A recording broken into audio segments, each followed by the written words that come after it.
Shalom, selamat pagi saudaraku. Kembali pagi ini kita bertemu dalam kasih dan anugerah Tuhan. Pagi ini kembali saya menyapa saudara dan mengajak saudara menikmati berkat Tuhan melalui sarapan. Satu hati, raih harapan.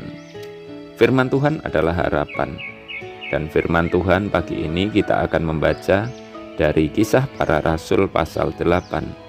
Ayat 30 dan 31. Filipus segera ke situ dan mendengar sida-sida itu sedang membaca kitab Nabi Yesaya. Kata Filipus, "Mengertikah Tuan apa yang Tuan baca itu?" Jawabnya, "Bagaimanakah aku dapat mengerti kalau tidak ada yang membimbing aku?" Lalu ia meminta Filipus naik dan duduk di sampingnya.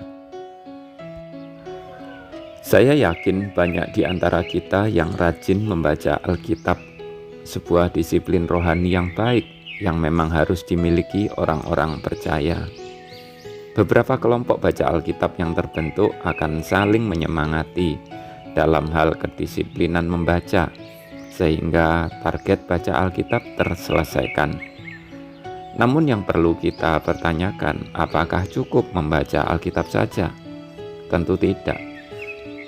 Sebab Tuhan menghendaki supaya kita menjadi pelaku firman. Ada yang memiliki keyakinan bahwa membaca kitab suci saja sudah mendapatkan pahala. Entahlah, itu keyakinan orang lain. Tetapi keyakinan saya, Tuhan tidak menghendaki kita sekedar membaca saja, namun harus memahaminya supaya dapat melakukan firman Tuhan yang kita baca itu. Tidak jarang dalam pembacaan firman Tuhan, kita menemukan hambatan, yakni kita tidak memahami apa yang kita baca.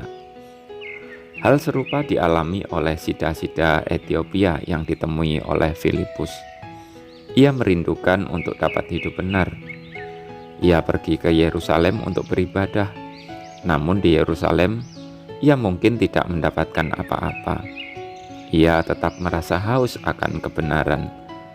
Itulah sebabnya ia memanfaatkan waktu selama perjalanannya untuk membaca kitab suci. Ia berharap mendapatkan sesuatu yang berharga sehingga ia dapat pulang dengan sukacita. Namun, ia mengalami kesulitan. Ia tidak memahami apa yang dibacanya. Tuhan memperhatikan kerinduannya, dan Tuhan mengirimkan Filipus untuk menjawab ketidakmengertiannya. Ada satu hal yang menarik dalam sikap yang ditunjukkan oleh sida-sida tersebut. Ia tidak malu mengakui ketidakmampuannya. Dengan terus terang ia berkata, "Bagaimana aku dapat mengerti kalau tidak ada yang membimbing aku?" Ia menyadari keterbatasannya, dan ia membutuhkan seseorang yang dapat membimbingnya. Ia tidak berusaha menerka-nerka atau menyimpulkan sendiri isi kitab suci. Ia meminta Filipus untuk duduk bersamanya dan berbicara, menjelaskan isi kitab suci itu untuknya. Sikap yang rendah hati dan mau belajar. Saudaraku, sikap sida-sida itu layak untuk kita teladani. Sebab kita kadang juga mengalami hal serupa dalam pembacaan kitab suci yang kita lakukan. Kita memiliki keterbatasan, dan kita harus dengan rendah hati mengakui hal tersebut. Mungkin kita percaya bahwa Roh Kudus akan membimbing kita untuk dapat memahaminya. Itu benar, tapi bukan tidak mungkin juga bahwa Roh Kudus memakai cara sebagaimana untuk sida-sida itu, dengan mengirimkan seseorang untuknya. Kita pun membutuhkan bimbingan. Baiklah dalam disiplin rohani yang kita lakukan melalui pembacaan Alkitab, kita tidak putus asa saat menemukan kalimat-kalimat yang susah dipahami. Melainkan kita berdoa kepada Tuhan, memohon supaya bagian itu disingkapkan.